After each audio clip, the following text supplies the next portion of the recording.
Real quick, before we get into the show, I wanted to share a new service called Getita that Ken and I have been using that has made us over $10,000 in Amazon reimbursements. The service requires no monthly subscription, and Getita collects a small percentage of the money they recover for you. It takes less than 5 minutes to set up and works on all Amazon marketplaces. Go to Getita.com, Getida, and enter promo code FTM400. That's FTM for Firing the Man 400 to get your first $400 in reimbursements commission free. How much money does Amazon owe you? Welcome everyone to the Firing the Man podcast, a show for anyone who wants to be their own boss. If you sit in a cubicle every day and know you are capable of more, then join us. This show will help you build a business and grow your passive income streams in just a few short hours per day. And now your hosts, serial entrepreneurs David Schomer and Ken Wilson.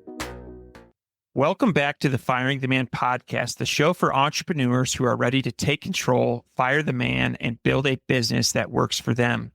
Today, we're sitting down with Scott Ritzheimer, the visionary founder of Scale Architects and host of the Secrets of High Demand Coach podcast. Scott is a true expert when it comes to helping successful entrepreneurs and founders break through growth ceilings and scale with clarity and confidence. He's worked with over 2,000 entrepreneurs and has built a reputation for guiding leadership teams through critical stages of business growth, especially that tricky spot where your success starts to outgrow your systems. In this episode, Scott dives deep into the hidden pitfalls that stop great businesses from scaling, how to build a leadership team that actually leads, and what it takes to grow beyond being the bottleneck in your own business. If you're serious about sustainable scaling and stepping into the CEO role of your company's needs, you do not want to miss this episode. Scott, welcome to the show. David, thanks for having me. I'm excited to be here. I always get this moment of anticipation right at the start of a podcast because it was just another podcast of a show that I like. I was listening to one day that totally changed the course and trajectory of my life. And so there's this little hope and expectation that this episode will be that for someone listening today. Absolutely. Absolutely. So to start things off, and I touched on this a little bit in the intro, is you talk about hitting the ceiling as a founder. And so what are some early signs entrepreneurs miss that indicate they've become the bottleneck in their own business? Yeah. I mean, we have to start off. The unfortunate news is you almost certainly are at any given point in time. So, and that's part of the glory and the joy and the challenge of being an entrepreneur is that a lot of the success rides on your shoulders. Now, what this looks like, there's actually 7 times that we hit ceilings. And that's part of what makes it such a challenge is as we progress through this journey of being a founder, there are these invisible barriers and boundaries that we have to cross. There are, I call them stages. There are 7 distinct stages that we face. And each one of those stages has a very different set of challenges and benefits, actually. And so what happens for founders is when you succeed in one stage, that very success necessarily thrusts you into the next. But it doesn't tell you that. No one tells you that's what's happening, right? And so, some signs that you're bumping into this, right? And there's actually a handful of questions, and they follow each of the stages. So we won't do all of them, but like one that might matter for some of your folks, especially those that are in the pre-launch phase, right? They're working for the man. We're early part of their journey. One of the signs that you're the bottleneck on even that process moving forward is, are you asking yourself, isn't there a better way? Right? Like, isn't there a better way? Because that's different. And the thing that I love the title of the show, and I love the sentiment behind it. Because when you can go out and be your own boss, like when you can make that leap, when you can jump in, do the entrepreneurial thing, it's magical. Like I love founders and entrepreneurs, but just because you don't want the boss that you have right now doesn't mean you should be your own boss, right?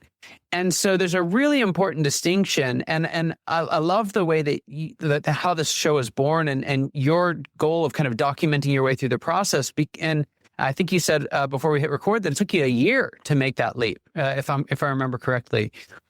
And so often, if we're not really paying attention, we'll start to like feel, hey, I want to get rid of the boss. I should start my own company. But we don't really stop and ask the right question. And we certainly don't take the time to learn what would it take to solve for that. And so it's these 7 different questions. We can go through them. I'll let you kind of lead how you want to do it. But a good example of that early on is, isn't there a better way? Because that's ultimately the driving question that leads entrepreneurs. Absolutely. Absolutely. And we don't necessarily need to go through all 7, and I think you gave a very telling sign of, is there a better way? And so when you talk about those 7 stages, are those generally defined by revenue targets, by number of clients, customers? How do you define when you've got to the next level? Yeah. So it's different through the different stages. And unfortunately, revenue isn't a very helpful tool because revenue numbers for a construction company look entirely different than revenue numbers for a fractional CFO firm. Look entirely different than the numbers for a Wall Street investment firm, right? So it's very difficult to make revenue generalizations across industries, particularly with how does that affect you as a founder. And so each stage, the demarcation points are a little bit different, but a lot of them have to do with, from a milestone perspective, they actually have to do with the quantity and quality of leaders around you. That's probably the best way of putting it. And so the reason for that is because when you're an entrepreneur, only early on is what you do actually a defining part of your job. Right. So if you love coffee and you decide to start a coffee shop, you'll do most of your coffee roasting, or barista-ing or whatever you want to call it in the early days. And the further you go, the further you'll get from that. And so it's more so about, well, as you get further from those things, who's going to help you lead this and how? So that's generally it. But more specifically for the audience that'll be listening today, if we start in the very beginning, the first stage is pre-launch. And so the demarcation point is pretty obvious actually from stage 1 to stage 2. And that is that you go full time, right? It's like, this is the thing that I'm going to make my revenue on, my income on. And so that's the demarcation point, just as an example. So specific events, that's really the most specific one outside of way at the end of the process when you sell or step out. And then in the middle, where things tend to be kind of the most muddy or confusing from a stage perspective, it has to do with the quantity and quality of leaders around you. Let's dive into that a little bit more. And I think this is something that I have personally gone through, and I'd be interested in your input on it. When you are hiring, leadership is something that I feel is tough to gauge when you're interviewing. Like, I've had very charismatic people that I thought would be very good leaders when I interview them. And then they show up and they're not great leaders. They micromanage. And so when you are screening for leadership, which I think is an excellent thing to do when hiring, what are some things you should be looking for? Or are there any practical tests or questions that you think would be helpful in finding that group of high quality leaders around you? Yeah, that's a great question. I want to start off with the definition of leadership that I really like. It's from a mentor and friend of mine. His name's Les McEwen.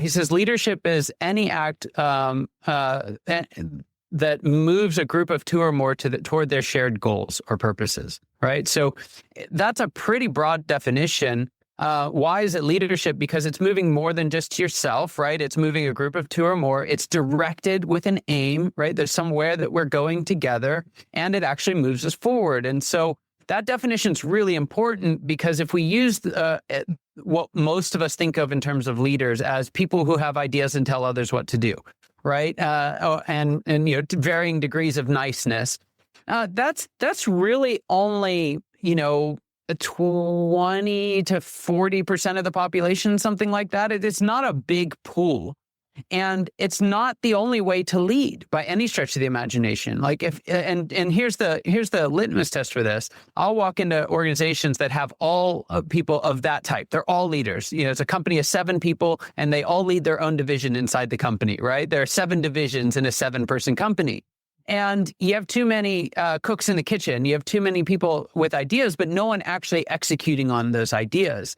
So is it really leadership to have ideas if none of those ideas actually get across the finish line? No, not really. So we have to broaden the definition of leadership to include, there are 4 styles that we work with. What those are isn't as important. We'll get into a couple of them a little bit later, but you have to broaden the definition of leadership. And then it's looking at it and saying, what kind of leadership do I need right now?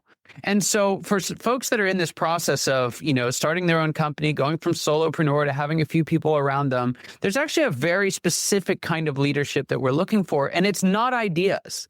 It's folks who lead by doing, right? Who have a bias to action, who get stuff done.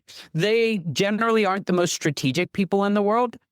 They're generally not the most idea-oriented people in the world. They oftentimes aren't the most charismatic people in the world, but these are folks who get stuff done. They get an enormous amount of stuff done. They lead by example. They lead by doing. We call them operators. And again, they're just ruthless finishers in the best, positive, most positive sense of that phrase.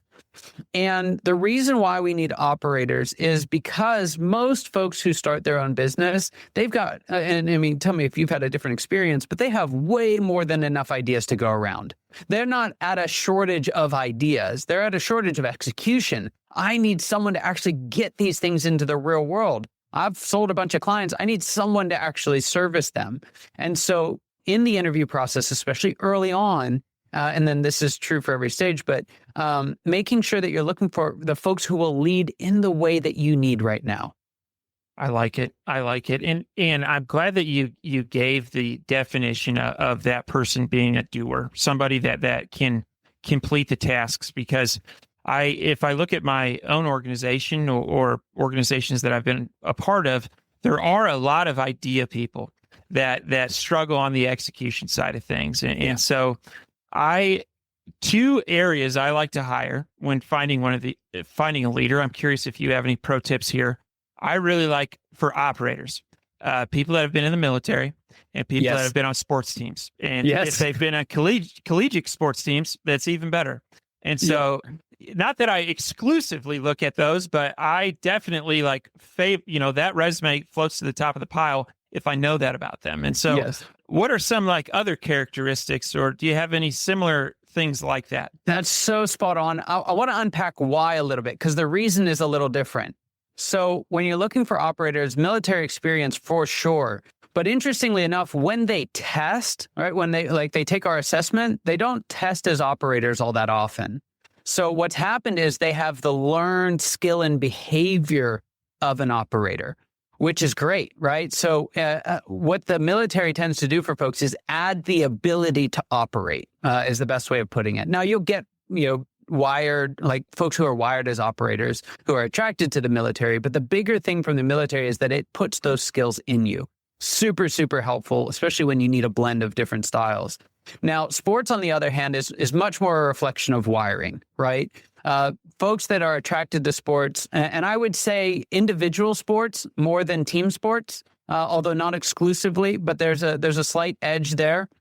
Because a lot of folks, if they don't get D1 or higher, then a lot of it might be social, right? They do it to be part of a team, and that's a different type of person. So individual sports, very, very much so. I was teaching this to a group, and I said, I don't know of a single operator executive, right? So these are operators who have risen to the level inside of bigger enterprises where they're executives in it. I don't know a single one who doesn't have a Peloton. And the operator on the team, he just hangs his head. He's like, I have one. So yes, those are the biggest tells, and they're very, very helpful in finding operators. The other thing that I would say is you tend to find them in jobs that require them to work with their hands more, to be more kinetic and move around. So oftentimes, if you have a role that requires operators, a great place to go look for them. If you're in a small business and don't feel like you can compete in some ways, a step out of the warehouse and into the office is a huge step up for a lot of people, right? And you'll find folks that are in a warehouse that are really smart, really clever, and for whatever reason, they're working a warehouse job, but they would be able to roll right into your organization, and it would be a huge step up for them. So that's another place that you can look. If you have an office type job, a lot of folks see that as a step forward in their career, even if it's somewhat lateral from a pay perspective. That would be the biggest one I would add to it, is some type of job where they're more kinetic. I'm adding that one to my bag of tricks because that's a really good one and in a perspective that I haven't thought about. But I do personally have a warehouse, and I have people that work over there, and they're very capable, and they're working with their hands all day. And if I were to put them in an office role, they would like it, and I think they do a tremendous job. And so I'm glad that you mentioned that. So yeah. Let's zoom out and talk about your journey a little bit in building and scaling your business. What have been some roadblocks that you've run into, and what are some mindset shifts that you've had to take on as you've been growing your business? Yeah. So I got into the whole entrepreneurial thing by accident, and it's a really long story. But I was hired by someone who knew someone, kind of a thing, and I was just looking for a part-time job early in my career. And about 2 months after I started there, the company was sold on an owner finance deal, and then just systematically but unintentionally destroyed over about 18 months. It was really, really painful. I stayed on with the new employer. I was one of the 3 people by the end of all of it that was still on. It was just awful. And I watched this company that I'd come to love just be torn to pieces. And in the midst of like this really excruciating experience for everyone involved, like there were no villains, right? There were no like victors. Like it wasn't pretty. Everyone was hurt because of it. I fell in love with what business could be. It's this really weird dichotomy, but long story short, I ended up relaunching that company with the original founders. So we shut everything down, built it back up in September 2008, which was not a great time to be starting a company. And I had no idea what I was doing. Like I had no idea. I was 21, 22, something like that whenever we first started. And I was right out of the gate, because we were like relaunching the company, we had to hire in a number of folks right away. So I had a team almost instantly out of the gate, and I had no idea what to do with them. And there was so much imposter syndrome. Most of them were significantly older than me. It was just a real challenge. And I had always had success by what I could do, right? That was, for sports, for school, for early in my career, is basically just like, how do I handle myself really well? And the thing I struggled with the most and had to move into very, very quickly was, how do I create success through a small team? Because we weren't big enough for everyone to have their own role. We weren't big enough for me to go hire a bunch of specialists. I just had a bunch of folks who were operators who would get anything done. And it took me quite a while to really learn how to leverage that well, and give them the clarity they need, stay out of their way, not micromanage, which was a huge tendency of mine, especially early in my career.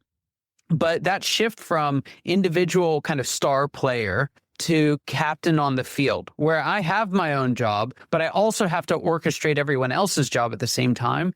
That was a pretty big challenge for me early in my career. And I see that happen for a lot of solopreneurs, a lot of folks that are early stage.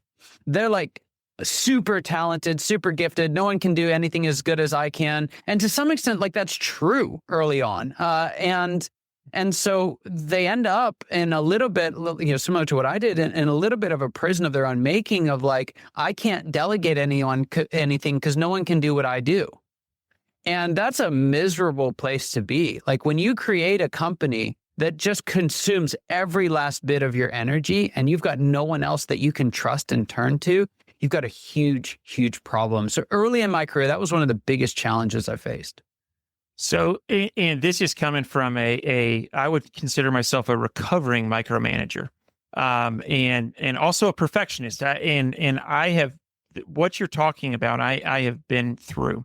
And so when you noticed that this was happening, what were some things that you did to break out of that cycle? Yeah.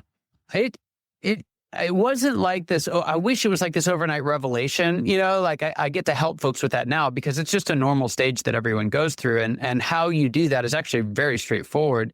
Some things that I had to do, a couple of things that were really helpful is I had to get clearer in my expectations on the front end, right? One of the huge frustrations, like, why don't these people solve problems the way that I do? Why don't they think like I do, right? Why don't they take ownership like I do?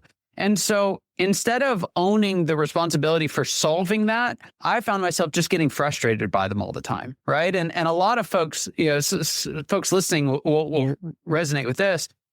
There were so many times I woke up on Monday after like working all weekend and not getting to my job because I was cleaning up stuff that other people had done, either wrong or not to my liking. I wake up Monday morning exhausted. The whole week is ahead of me. And I'm like, what's wrong with these people? Like, and one of the things I learned in that season was if there's something wrong with everyone, then there's really just something wrong with one person, and that's you. And I had to come to that conclusion. And there are lots of like little stories and anecdotes, but I remember one time I was trying to actually take a smaller element of our team and say, hey, I need you to be leaders in the team. Like, I want to invite you to this. And I so had no idea what I was doing. And I was so confusing in my presentation that like I actually ended up making most of them angry. Like they thought that I had like demoted them or something. It was just terrible, terrible communication. I mean, just utterly embarrassing. And like that same week, I had gone to a conference where Dan Cathy spoke. And I just remember like contrasting the two, communications and the styles and everything about it. I was like, I have to learn how to communicate differently. If I'm going to create success through others, I have to talk more like that than like this. And so that led to a number of things, but it was really this idea that my success was now dependent on my ability to clearly communicate my expectations and follow through on accountability with the team.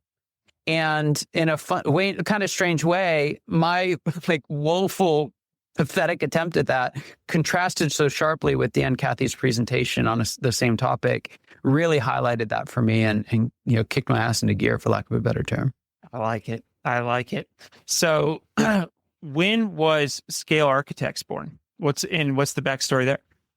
Yeah. So fast forward a lot. So basically that business was all about starting organizations, the one that I helped co-found in 2008, and worked there for about 13 years, something in that ballpark. And as we were going through it, 7-8 years into the journey, it was like awesome. And then it got really, really hard. I mean, it got really, really hard. Like, there were days when, even though we were bringing in millions of dollars a year, I didn't know if we would be there the next year, right? There were days when the conflict between me and the other founder was so painful that I didn't know if I even wanted to be a part of it anymore. There were days where it's like, it wasn't days, it was weeks where it was just like people problem. It's just this mess. And the biggest problem I had in all of that was, David, I felt so alone in it. Like, we had gone out and tried to hire a couple of coaches and consultants in various different ways. And I didn't realize this at the time, but there's a lot of, I'm not going to say that they're bad coaches and consultants, but there are a lot of people who do bad coaching and consulting work. And I lost, in the course of 3 different people over a span of about 4 years, we lost about $1 million following their advice. Well-intentioned, but ill-meaning advice. And so when we couldn't figure it out, and then we hired the people who promised us that they could help us figure it out, and they couldn't figure it out, I felt totally isolated. I felt like I guess this is it. I guess this is as good as it gets. I guess this is as big as we get. I guess this is as much as we can dream. I guess this is it. And it was actually at that time going to what I opened up with that I heard that podcast. It was also by Les McEwen. And in it, he's talking about one of the most boring things that you could talk about, business life cycle stages. But I think it was the Irish accent that kept me interested, at least long enough to listen. And he starts describing these different stages. And it's like, I remember that. And then he gets to the stage called whitewater.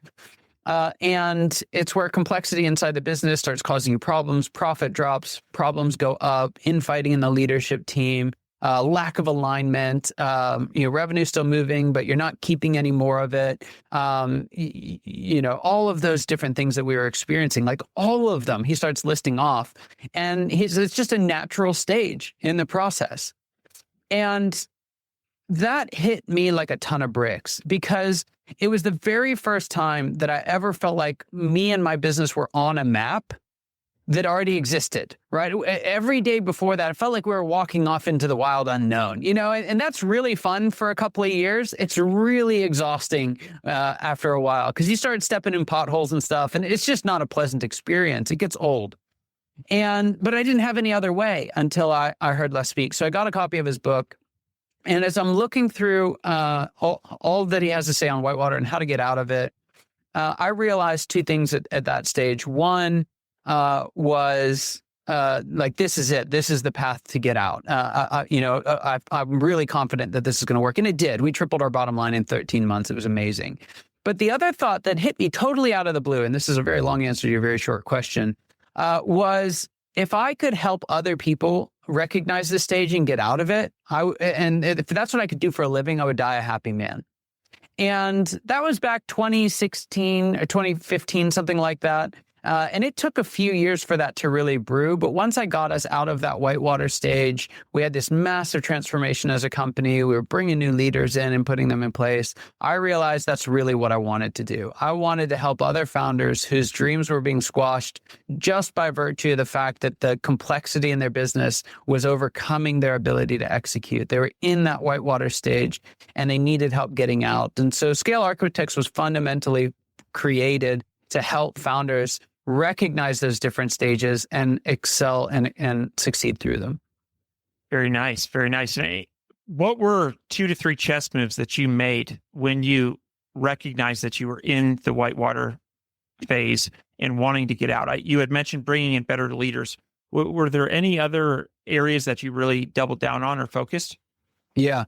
It's interesting because these are like some of the most boring things in the world, but I watched them transform my company, and I found now that I do this every day, our results were pretty normal. They weren't actually very exceptional, which I thought we were awesome at the time, but it's a pretty normal process. So it starts with the org chart, just the design of who does what inside the organization.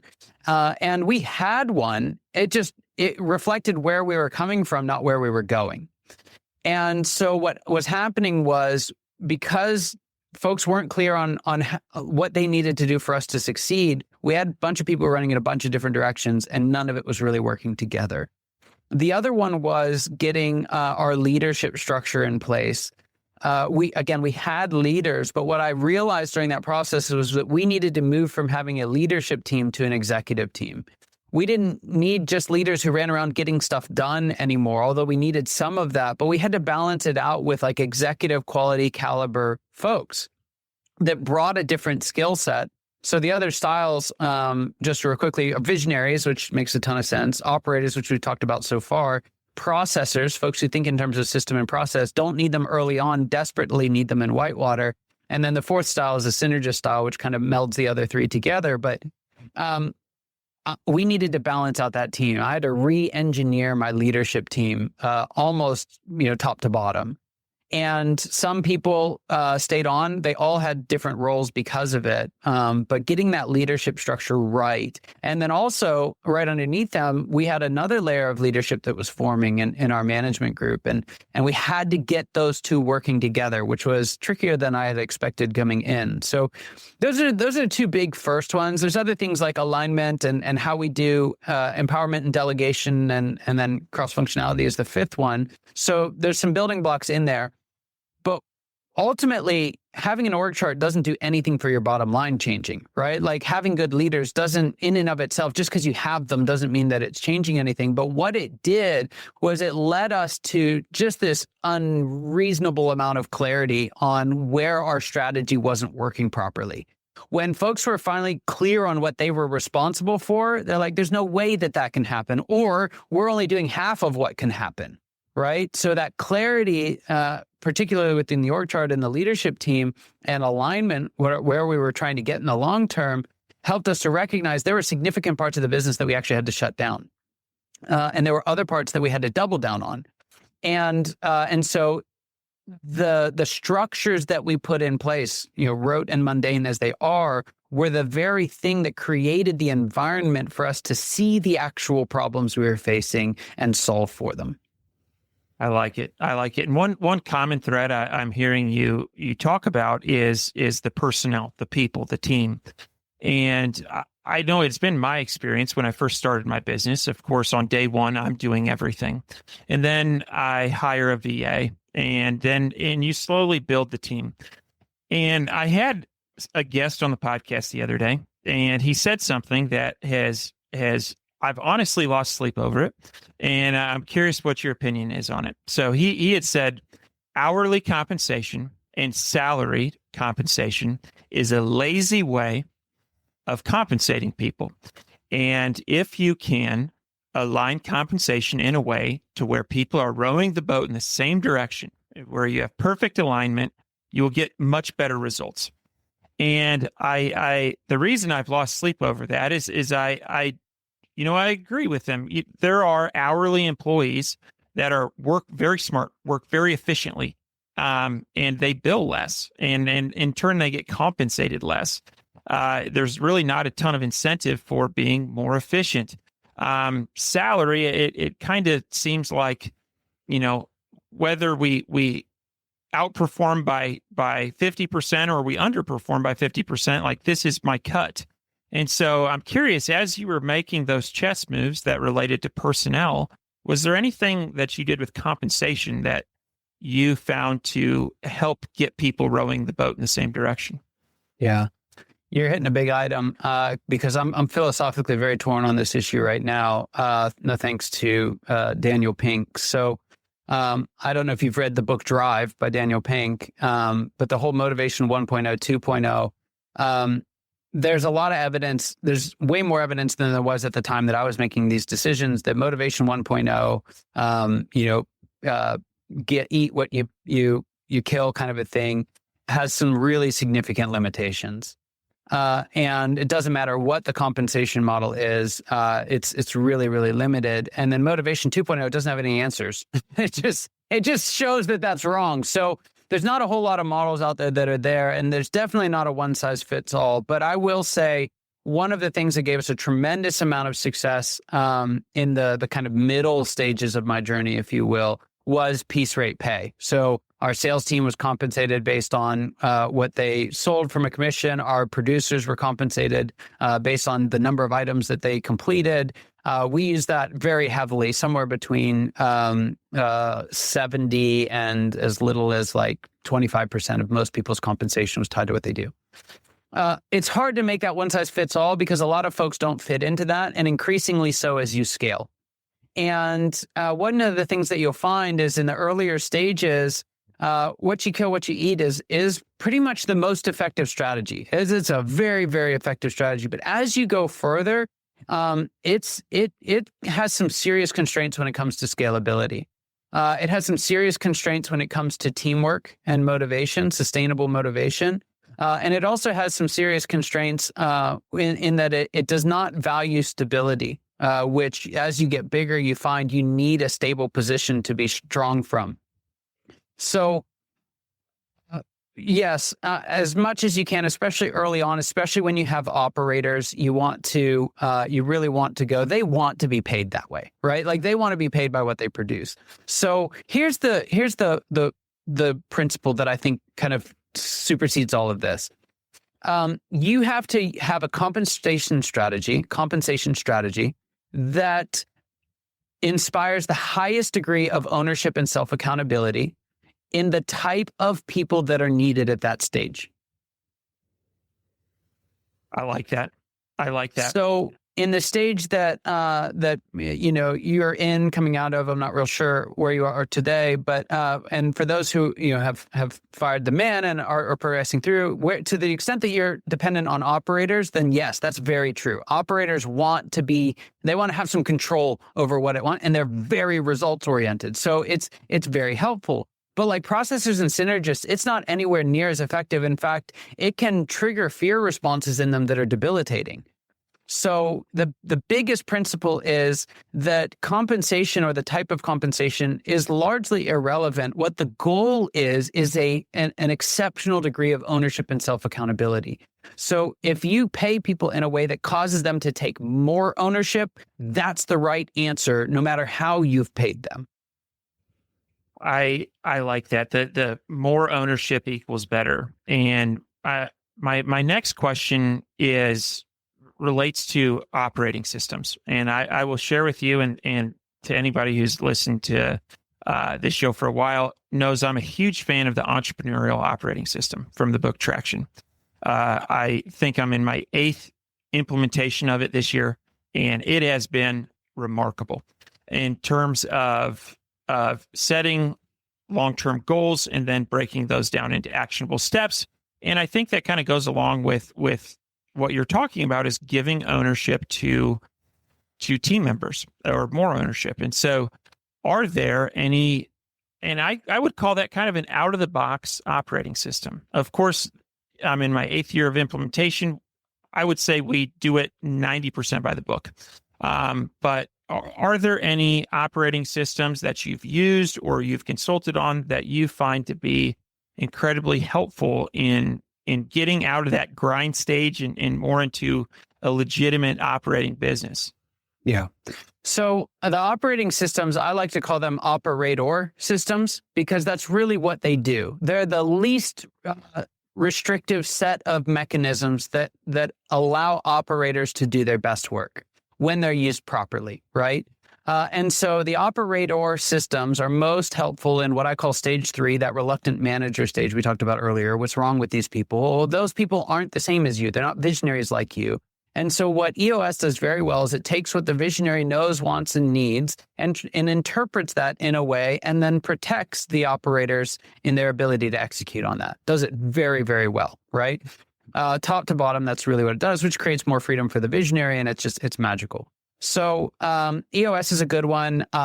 Very, very closely related to EOS is something called System and Soul, which has a little bit more of a cultural edge to it that I really like, and found my clients appreciate. It's a little bit easier to do an implementation and not be skewered by the community for not being like drinking the Kool-Aid and going 100%. So a very similar framework, but has a much deeper cultural edge to it. And that's what I tend to implement with my clients. A lot of similarities between them. And when you look at it fundamentally, like EOS is just bits and pieces pulled from a bunch of other operating systems. They all share the same thing. So what do you need? You can use EOS. That's great. What you need is this. You need to have a healthy number 1, number 2 relationship.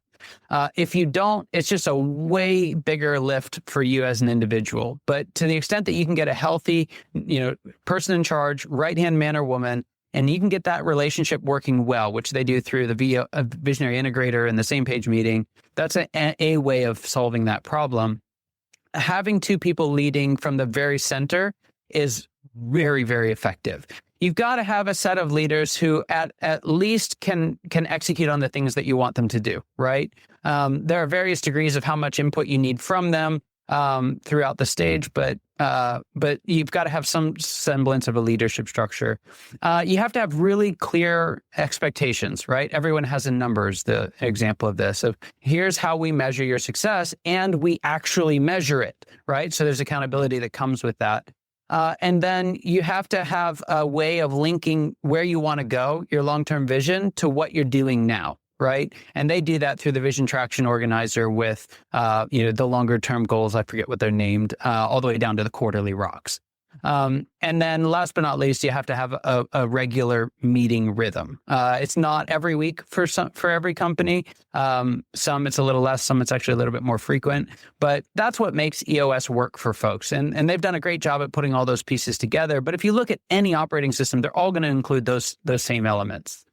And so long as you have those in place, that's going to do 90% of what an operating system can do during that time. Now, just quickly, it's important to note what an operating system doesn't do. It doesn't tell you that your vision, mission, values are right. Like, it doesn't tell you that you're going after the right thing. It doesn't tell you that what you do is valuable to your customers, right? That you've got a high quality offering. And so one of the things we have to be cautious of, and I see this more in the EOS community than most others, is an operating system is nothing apart from those things, right? It assumes that you have the right answers to some of those questions. And so we have to be a little conscientious and make sure we're actually plugging the right inputs into the operating system. Otherwise, you can do a whole lot of work and be exactly where you are today. I think that is a tremendous opinion on operating systems, and that they can guide you in the wrong direction, and KPIs and measurable outcomes are really important. And so I really like that. I have been a disciple of the Traction program for a long time. However, I've had bad years in business when I've been running it, and I've made poor decisions while I've been running it. And so I do think that that's a helpful thing to point out is what it doesn't achieve. And so now, Scott, I think we could probably talk for 2 or 3 hours, but I do want to be respectful of your time, and I want to save some time for our fire round. But at the beginning of this podcast, you had mentioned that you had an experience where you heard something that was very high impact to you on a podcast, and it changed your life. And so, talking to the Firing the Man Nation, this is a group of people that are e-commerce entrepreneurs, people that want to fire the man. What would be something that you'd like to share with them that you think will be pivotal in their overall journey? Yeah. The number one lesson that came from all of those lessons, and from helping, I've had the opportunity to help around 20,000 different entrepreneurs at this point.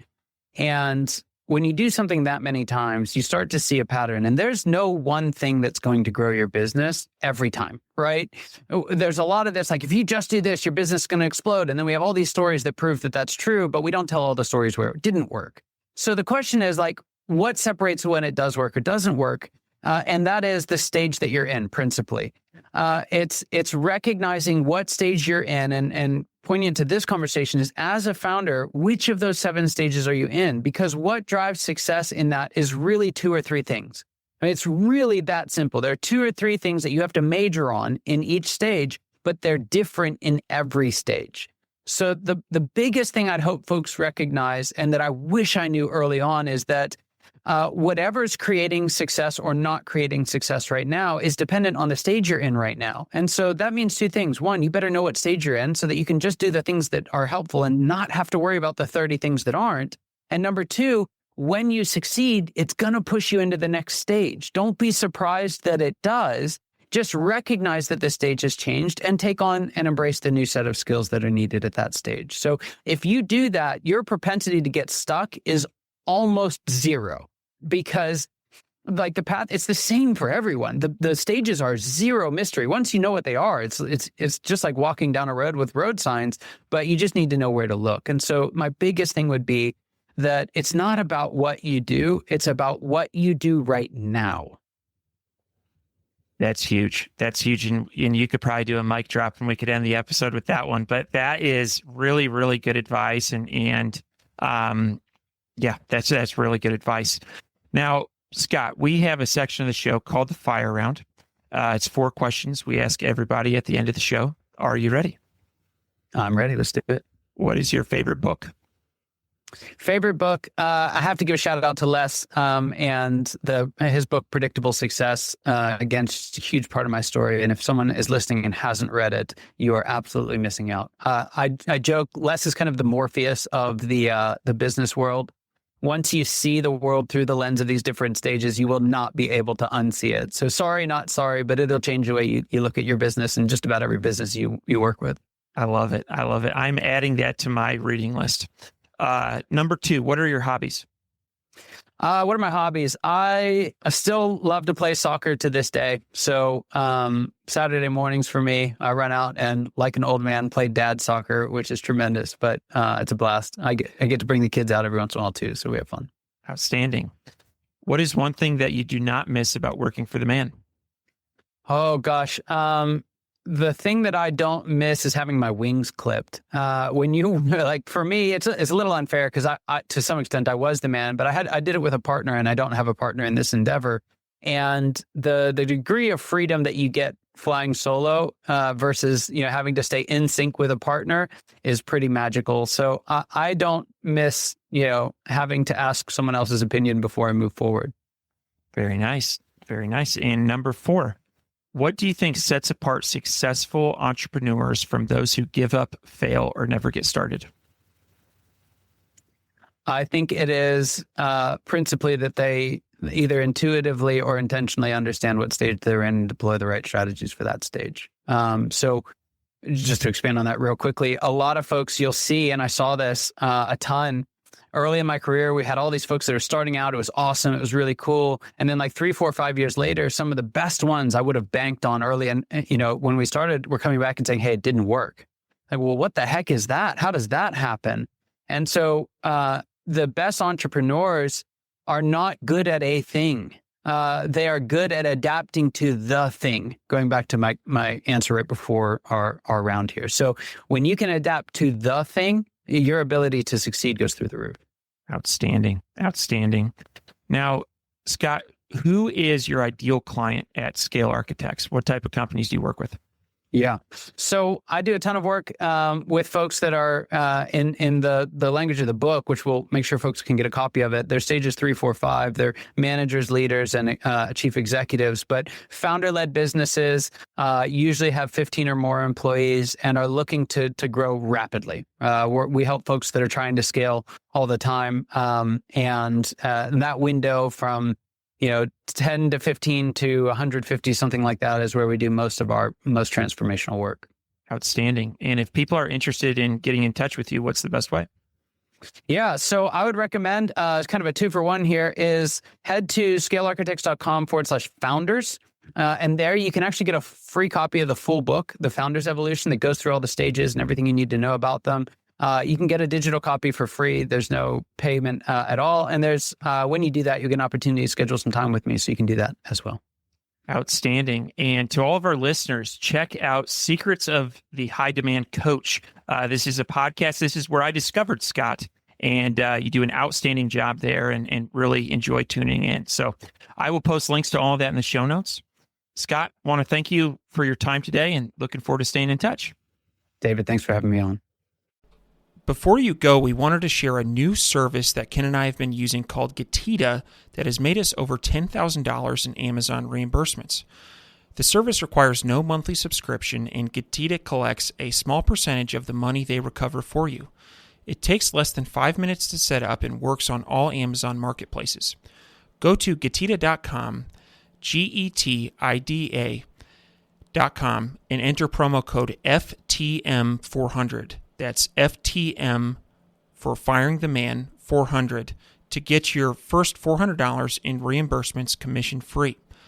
How much money does Amazon owe you?